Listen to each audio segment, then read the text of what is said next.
할렐루야. 느헤미야 4장, 우리 지난번에 봤던 4장은 산발락과 도비야, 게셈, 암몬 이런 사람들이 여우가 올라가도 무너지겠다 하면서 느헤미야가 짓는 성에 대해서 조롱했습니다. 밤에 나와서 성벽을 무너뜨리면서 성벽을 쌓지 못하게 방해를 했습니다.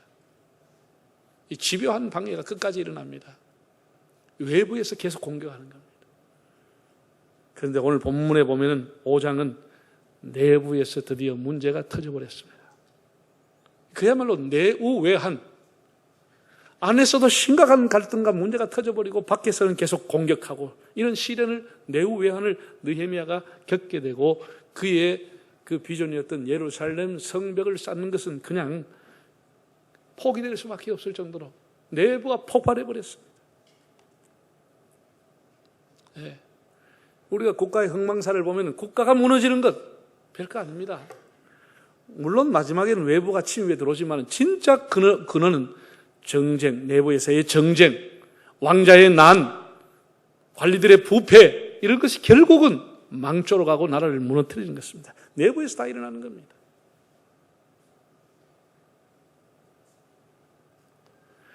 한참 느헤미야가 백성들에게 동기를 부여하고 성을 쌓는 중에 느헤미야의 리더십에, 유대 공동체에 큰 충격적인 사건이 일어났습니다. 자, 오늘 그 내용을 한번 보겠습니다. 5장 1절을 다시 한번 읽어보겠습니다. 그때에 백성들이 그들의 아내와 함께 크게 부르짖어 그들의 형제인 유다 사람을 원망한대. 자, 백성들이 느헤미야를 찾아왔습니다. 부부들이 막 사람들이 때로 몰려와서 부르짖으면서 같은 동족인 유대 사람을 원망하고 공격한 일이 일어나게 된 거예요. 한참 지금 성을 쌓고 있는데 하나가 돼도 어려운데 많은 사람들이 와서 울부짖으면서 자기 형제들을 욕하고 비난하고 그냥 원망하는 일이 일어나게 된 거예요. 뭐 때문이냐? 5장 4절과 5절을 읽어보겠습니다. 4절 5절, 어떤 사람은 말하기를 우리는 밭과 포도원으로 돈을 빚내서 왕에게 세금을 바쳤도다. 우리 육체도 우리 형제의 육체와 같고 우리 자녀도 그들의 자녀와 같거늘 이제 우리 자녀를 종으로 파는도다. 우리 딸 중에 벌써 종된 자가 있고 우리의 밭과 포도원이 이미 남의 것이 되었으나 우리에게는 아무런 힘이 없도다. 3절을 보면 이렇게 성을 쌓는 것도 지금 뭐 재원이 필요하고 다 어려운데 거기에 흉년이 들었다고 해서 그게 참 설상가상입니다. 흉년이 들어서 먹고 살기도 어려운데, 우리 자식이나 저 자식이나 똑같은데 세상에 돈 좀 있는 사람은 우리 자식들 다 노예로 삼고 말이지, 우리 집 포도원 밭을 전부 저당으로 다 잡아보고 그래서 싸게 그냥 팔아라 하고 우리 이제 못 살게 됐다라. 우리 못 살게 됐다라. 흉년이 들어서 힘든 데다가 우리 땅 다 저당 잡혀버리고 자식들 그냥 노예로 팔려가게 되고 어떻게 우리가 살겠느냐? 무슨 성을 지어서 뭐 하겠느냐? 이렇게 원망이 터져버린 거죠. 참 기가 막힌 일입니다. 왜 이런 일이 일어났느냐? 6절과 7절을 다시 한번 읽어보겠습니다. 6, 7절에 읽어볼까요? 내가 백성의 부르짖음과 이런 말을 듣고 크게 노하였으나 깊이 생각하고 귀족들과 민장들을 꾸짖어 그들에게 이르기를 너희가 각기 형제에게 높은 이자를 취한도다 하고 대회를 열고. 자, 이게 뭐냐 그러니까 돈 좀 있는 사람, 기득권층에 있는 사람들, 좀 고위 관리라고 하는 사람들이 그렇지 않아도 살기 어렵고 흉년이 어려운 사람들한테 연체 고리 이자에다 연체를 붙여가지고 다 더 장자가 뺏어가는 거예요. 응? 같은 형제와 같은 동족인데 고리 이자를 받아가지고 우리를 더 못 살게 하니 이거 좀 해결해 달라. 이렇게 찾아오게 된 거예요. 우리가 이제 원문을 보면 2절과 3절, 5절에 보면 전부 동사가 분사형으로 나옵니다. 이 말은 어려움이 계속되고 계속해서 울부짖는 사람이 계속 찾아오고 계속해서 원망이 그치지 않았다라고 하는 거예요. 계속해서. 심각한 문제예요. 이게 소위 말해서 양극화라고 합니다. 양극화. 경제의 양극화라고 합니다. 어려울 때일수록 돈 있는 사람은 막 배를 퉁퉁 두드리고 집 사고 싸게 사고 막 논밭 다 사는데 흉년까지 들었으니 어려운 사람은 집 다 팔리고 자식들까지 다 노예로 가버려요. 그래도 먹고 살 길이 없다라는 거예요. 이게 이제 내부적인 문제가 폭발했으니 성을 쌓는 것은 뒷전이 되고 만 거예요. 미국 하버드대 조던 피터슨이라는 교수는 전 세계 갈등 중에 경제 양극화의 갈등이 가장 위험하다고 그랬어요. 경제 양극화가 사회의 공동체를 무너뜨릴 수 있다는 경고를 했습니다.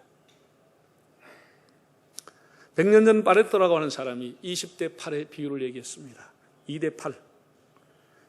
이 시간이 갈수록 2대 8이라고 하는 것이 흐물흐물해지고 5대 5가 되는 것이 아니고 2대 8이 점점 더 뚜렷해져 가는 세계의 양극입니다. 빈부의 격차가 더 심화되고 양극화가 더 심화되고 빈익빈 부익부 현상이 어느 나라든지 더 심화되고 있습니다. 20%. 이 사람은 별 염려가 없다는 거예요. 나머지 80%는 출발선부터 불평등하기 때문에 늘 80% 안에 살아야 된다는 거예요. 건강한 사회는 80%의 사람들이 출발선에 같이 설 수 있도록 그들의 역량을 키워주고 약자 그룹을 키워야 되는데 그렇게 하지 않는다는 거죠. 그래서 우리 말은 쉬워요. 80%를 역량을 키워주자. 말은 쉬워요. 그러나 우리가 정치, 사회, 교육, 사회 구조를 깨고 바꾼다는 게 얼마나 어렵습니까? 그래서 여기에서 온갖 갈등이 나오고 원망이 나오고 적대적인 감정이 나오고 그냥 여기에서 그냥 사람들이 전부 다 그냥 분노하는 겁니다. 분노하는 겁니다.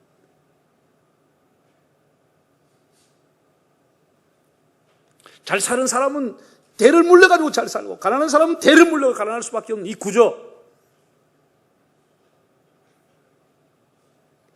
사람들 여기서 절망하고 분노하게 되는 겁니다. 이 한자로 갈등이라고 하는 단어가 재밌어요. 칡갈자에 등나무 등자야. 칡도 넝쿨이고 등나무도 넝쿨 식물인데 이게 칡이 가면서 까베기처럼 꼭 꼬고 등나무도 반대로 까베기처럼 탁 깨가지고 칡과 등이 까베기처럼 끼고 올라가기 누가 그걸 풀 수 있겠어요? 이걸 갈등이라고 하는 갈등이라고. 이 사람이 갈등이 안 생겨야 되는데 갈등을 생기면 거의 우리 한국 사회는 풀기 어렵습니다. 밑통수 확 잘라버리면 되는데 그럼 다 죽이는 거니까. 가장 간단한 것은 톡과 베푸면 됩니다. 나가보라 그럼 제일 끝납니다. 그냥 죽어보라 하면 끝납니다. 근데 그거를 뭐하고 살아야 되니까 이게 문제가 있는 거예요. 같이 살아야 되니까 여기서 문제가 생기는 거예요.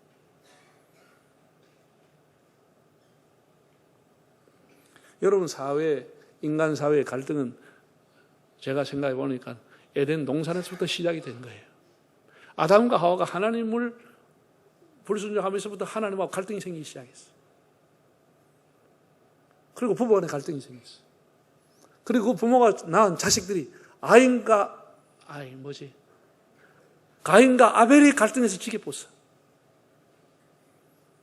이게 죽어야 끝이 나는 게 갈등입니다. 죽어야 끝이 나는 거예요. 죽어야 끝이. 이런 갈등이 되는 거예요. 그럼 교회는 갈등이 없냐? 여러분, 교회는 성자가 모인 곳이 아니고 죄인들이 모인 곳입니다. 똑같습니다. 교회 안에 직분자 간의 갈등, 세대 갈등, 남녀의 갈등, 목회자와 교인의 갈등, 이 갈등 구조가 교회 안에 그대로 갖고 있는 거예요. 교단에도 그대로 갈등을 갖고 있는 거예요. 다양한 사람들이 모인 곳이다 보니 예수 믿는 것 외에는 다 다른 거예요. 다 달라요. 다 달라요. 생각하는 게 다 달라요. 주장이 다 달라요. 그럼 어떻게 해요? 이 갈등 그냥 두고 그냥 교회 안에서 싸우든지 말든지 그냥 두고 목회합니까?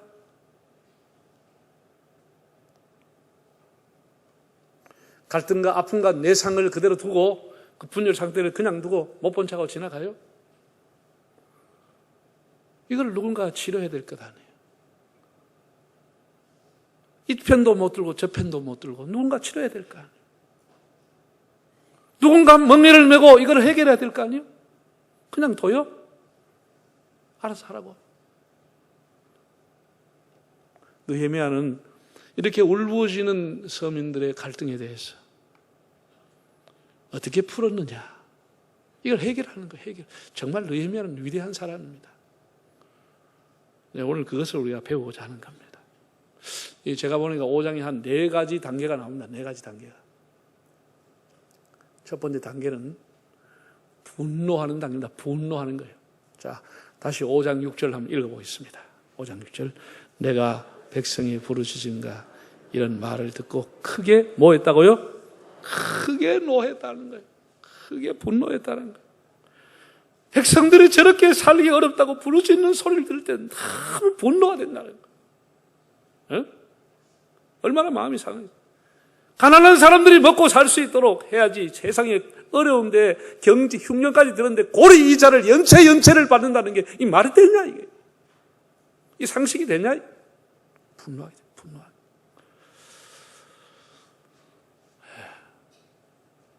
사람은 누구나 다 감정을 갖고 있습니다. 그리고 다 분노하는 감정을 갖고 있습니다.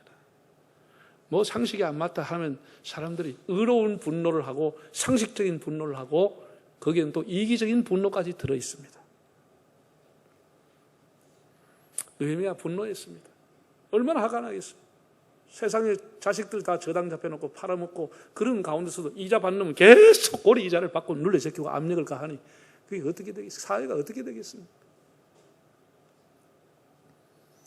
분노하는 단계를 넘어서 두 번째 단계입니다. 자, 5장 7절 한번 보겠습니다. 5장 7절에 뭐 했다고요? 깊이 생각하는 단계가 왔다는 거예요. 그럼 분노한다고 해결되는 게 아니야.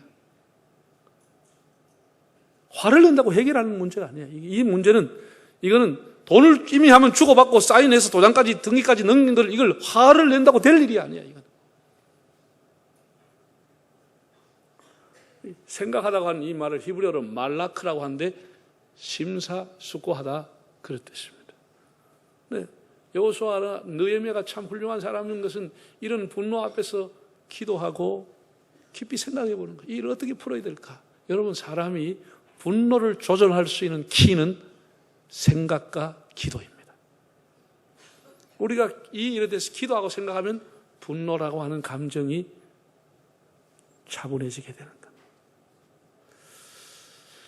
결국은 귀족층들, 기득권자들을 이를 설득해야 되는 문제인데 이건 분노한다고 될 일이 아니라고 느헤미야는 알게 된 거죠. 네.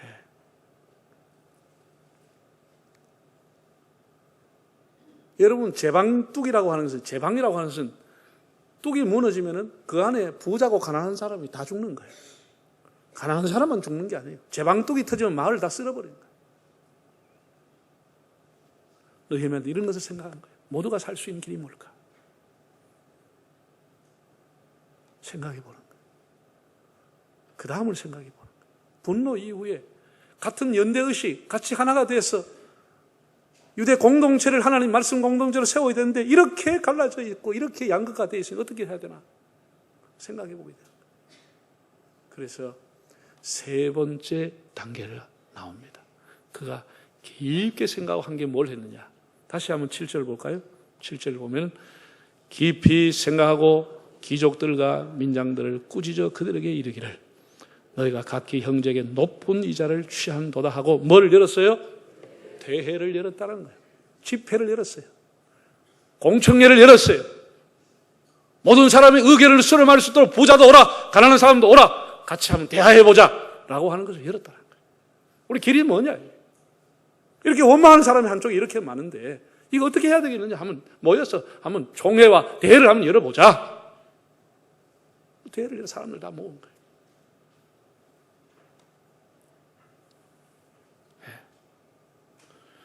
물론 성벽 재건이라고 하는 대업을 이루기 위해서는 이 문제 그냥 지나갈 수 있습니다.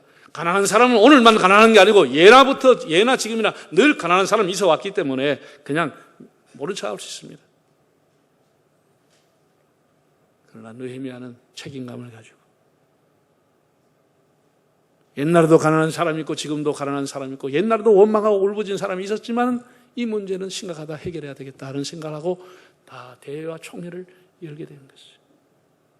그는 사법권을 가지고 있는 총독으로서 명령할 수 있습니다. 법을 제정할 수 있는 권력을 가지고 있습니다. 그러나 그는 그런 길을 선택하지 않고 일방적인 명령하는 자리에 있지 않고 사람들의 그 불합리한 제도를 원망의 이유가 되는 불합리한 제도를 사람들의 대회를 통해서 객관화시키기를 원하고 그것을 좀 더 신앙으로 승화시키는 계기로 삼았습니다. 여러분 아무리 약자를 돕고 싶은 마음이 있어도 결국은 기득권층이 동의를 해야 되는 겁니다.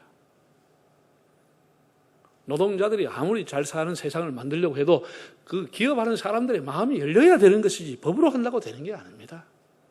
예, 제가 우리가 다 수많은 정부가 뭐 5년 단임제로 다 임시직으로 끝납니다. 그 할 때는 아주 뭐 대단하게 합니다. 예, 대기업들 기합 주고 대기업한테 법인세 올리겠다 하고 세무조사 시키고 막 심지어 구속도 시키고 뭐가 되는 것처럼 보이면 그럼 대기업이 협조하세요? 협조해요? 안 합니다. 밖으로는 하는 척하지만 속으로는 더 이상 투자하지 않습니다. 해외다 이런저런 핑계대고 해외다 공장 세워버립니다. 인건비가 낮은 곳을 찾아갑니다. 신규 직원 채용해 주지 않습니다. 실업자가 늘어나게 되고 원망은 늘어나게 되고 경제는 안 돌아가죠. 기업들이 뭐 제가 아는 사람들 기업 하는 사람들도 뭐 떠들면 5년 동안 문 닫고 해외 가서 골프를 치고 놀다 온다는 거예요. 사업 안 해도 먹고 산다는 거예요. 이렇게 마음이 닫혀져 있으면 아무도 협조 안 하는 거예요. 이 자발성을 끌어내는 게 굉장히 어려운 거예요. 법으로 강제하지 않고 규제를 가지고 올가매지 않고 뭔가 사람들에게 자발적으로 정말 사회에 당신들이 돈 많이 벌었으니 사회에 좀 기여해라. 좀 어려운 사람 좀 도와주는 그런 일 좀 해주시오. 좀 당신들이 좀 규제가 풀어주는 거 우리 풀어줄게. 막 이렇게 해서 대화를 통해 가지고 하면 좋겠는데 전부 다 강하게 명령하고 억지오는 거예요. 그래서 항상 실패하는 거예요. 그래서 임기 절반 좀 지나면 이제 이래가 경제 지표가 나빠지면 또 대기업인 사람들 오라 그래가 밥 먹자 하고 이렇게 제스처 쓰지만 협조해 주지 않는 거예요.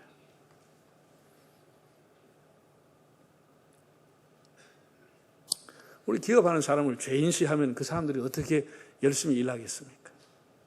너희 돈 좀 많이 벌어라. 열심히 해라. 도와줘서 그 돈 가지고 사회에 좀 기여해라. 그 회사원들 좀 더 우생사업이나 좀 더 월급도 많이 주고 좀 더 이렇게 간격을 좁혀서 잘 사는 사회를 같이 만들어 가자라고 한 격려와 동료가 필요한데 우리는 늘 기업하는 사람을 죄인시 취급하고 하는 거예요.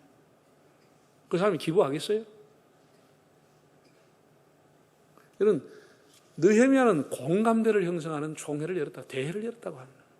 우리 같이 허심탄회하면 대화 한번 해보자 라고 했다. 너무나 놀라운 방법입니다. 그리고 마지막에 이거는 5장 9절과 10절을 한번 읽어보면, 자, 5장 9절 10절 읽어볼까요? 내가 또 이르기를 너희의 소행이 좋지 못하도다. 우리의 대적 이방 사람의 비방을 생각하고 우리 하나님을 경외하는 가운데 행할 것이 아니냐. 나와 내 형제와 종자들도 역시 돈과 양식을 백성에 구워주었거니와 우리가 그 이자 받기를 그치자. 두 가지입니다. 두 가지. 하나는 하나님을 경외한 마음으로 한번 우리 접근해보자. 그리고 이제 이렇게 어렵게 사니까 좀 이자 받지 말자 라고 하는 것은 어디에 호소했냐? 그들의 신앙 양심에 호소를 한 거예요. 그들의 양심에 호소를 한 거예요. 자발적으로 우리 이렇게 어려우니까 이자 좀 받지 말고 하나님을 경외하는 마음을 가지고 우리 한번 해보자 라고 했다는 거예요. 근데 읽지 않았지만 12절 이하에 보면 이 기득권자들이 민장들이 뭐라고 대답하느냐? 우리가 그 말씀을 따르겠나이다 라고 했다는 거예요. 그래서 사회 안에 그 갈등의 고를 이렇게 종결하고 해결했다는 거예요. 하나님을 경외하는 마음은 모든 유다인들이 다 갖고 있습니다. 예. 이미 우리가 출애굽기라든지 신명기에 보면 하나님이 이렇게 말씀했습니다. 신명기 23장 20절을 보면 타인에게 네가 구워주면 이자를 받아도 되거니와 네 형제에게 이자를 받지 말라. 그리하면 하나님이 범사에 복을 내리시리라. 하나님이 이미 모세를 통해서 준 율법은 타국인에게는 이방인에게는 네가 돈을 빌려줄 때 이자를 받아도 괜찮다. 그래서 유대인들이 2차 대전 전후에 대해서 많이 한 게 전당포 같은 걸 많이 했습니다. 유럽에 가서. 돈을 빌려주라. 타국인에게 빌려주라. 그러나 동족에게는 이자를 받지 말라고 이미 하나님 율법에서 말씀을 했습니다. 그래서 이런 자기들이 잠재되어 있던 신앙의 양심을 불러일으켰다고 하는 거예요. 신앙의 양심. 강제로 뺏은 것이 아니고 강제로 법을 만든 것이 아니고 함께 우리 잘 사는 세상, 약자를 돕는 세상을 만들자라고 했다는 것입니다. 하나님의 법은 약자 보호법입니다. 결코 약한 자를 외면하거나 그들을 소외시키지 말라고 하는 것은 하나님의 뜻입니다. 힘 있는 자의 절제, 사도 바울도 강한 자가 연약한 자의 약점을 담당하라 이렇게 말했습니다. 쉽게 말해서 우리말로 표현하면 갑이 을을 생각해 주는 사회를 만들어라 그 얘기입니다. 이게 하나님 뜻이라는 거예요. 이렇게 느헤미야는 사람들에게 이런 네 가지 단계, 분노의 단계, 생각하는 단계, 함께 의논하는 대회를 열어서 공청회를 하는 단계, 의견을 수렴하는 단계를 거쳐서 그들의 선한 양심에 호소해서 이 문제를 해결하고 사회 혁신을 단행하고 약자의 눈물을 닦아주면서 빈부의 그 양극화 현상을 해소하게 됩니다. 오늘 종교개혁 502주년을 맞이했습니다. 여러분, 종교개혁이 왜 일어났죠? 밖에서 문제가 일어났습니까? 외부의 문제입니까? 사회, 정치, 교육, 사회, 정의, 도덕의 문제입니까? 아닙니다. 종교개혁은 내부의 부패로 일어나게 된 겁니다. 하나님의 말씀을 왜곡했던 사람들, 믿음으로 구원받는다고 하는 것을 팽개치고 사람이 헌금을 많이 하고 사람의 공로를 많이 닦아야 공로로서 구원받는다고 하는 복음의 변질, 교리의 변질, 성경의 변질이 결국은 종교개혁을 일으키게 한 겁니다. 내부에서 온 문제가 개혁을 불을 붙이게 된 겁니다. 우리 내부 때문에 다 무너지는 거예요. 내부가 부패하면 무너지는 거예요. 참 우리가 그래서 다시 성경으로 돌아가고, 그래서 종교개혁자들이 외쳤던 것이 성경으로 다시 돌아가자는 겁니다. 다시 믿음으로 돌아가자는 겁니다. 공로가 아니고 믿음이라는 거예요. 다시 십자가로 돌아가자는 것이죠. 다시 그리스도로 돌아가자는 것입니다.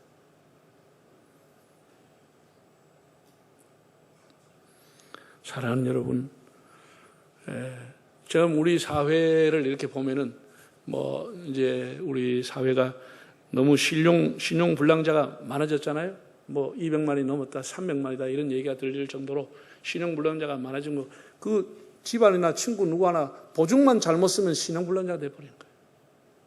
보증 잘못 쓰면 이래가지고 사람이 평생도록 신용 불량자가 돼가지고 취업도 제대로 못하고 어떤 경제활동도 제대로 못하고 사람이 정말 완전히 재기할 수 있는 기회가 없기 때문에 나라가 만든 법이 뭐예요? 개인 워크아웃 제도, 개인 회생제도, 파산 신청을 해서 그 사람에게 다시 재기하고 빚을 탕감해주면서 사로 재기할 수 있는 기회를 만들어 주자라고 하는 겁니다. 이거는 상당히 느헤미야가 이 부분에 대해서 선구자 역할을 하고 굉장히 사회적으로 긍정적인 효과가 있다 이렇게 보고 있습니다. 물론 모랄 해저도 있지만은 그게 너무 그게만 집착하지 말고 우리가 다시 한번 기회를 줄 수 있다. 빚이 많은 사람에게 다시 한번 신용의 기회를 준다. 이것은 느헤미야와 같이 긍정적인 효과가 있다 이렇게 보고 있습니다. 우리가 이제 돌아오는 주일은 추수감사절입니다. 여러분, 우리가 다시 지난 날을 돌아보고 우리의 아픔과 과거에 우리에게 있었던 외로움과 힘든 시간들을 돌아보면서 하나님 앞에 우리 받은 은혜를 헤아리고 내한테 예배단이 무너져 있는지, 기도의 단이 무너져 있는지, 찬양의 단과 헌신의 단이 무너져 있는지 우리 자신들을 돌아보고 하나님 앞에 다시 감사의 단을 쌓고 여러분이 속해 있는 교회와 부서와 그리고 나라에 여러분 회사에서 성을 쌓는 사람으로 용사로 살아가고 우리 분노를 다스리면서 사람들에게 좀 이제 이렇게 우리가 어느 정도 사는데 좀 배려심을 가지고 그런 마음으로 우리가 좀 사회를 살아서 다시 여러분을 통해서 성이 재건되는 역사가 있기를 바랍니다. 다 머리 숙이겠습니다.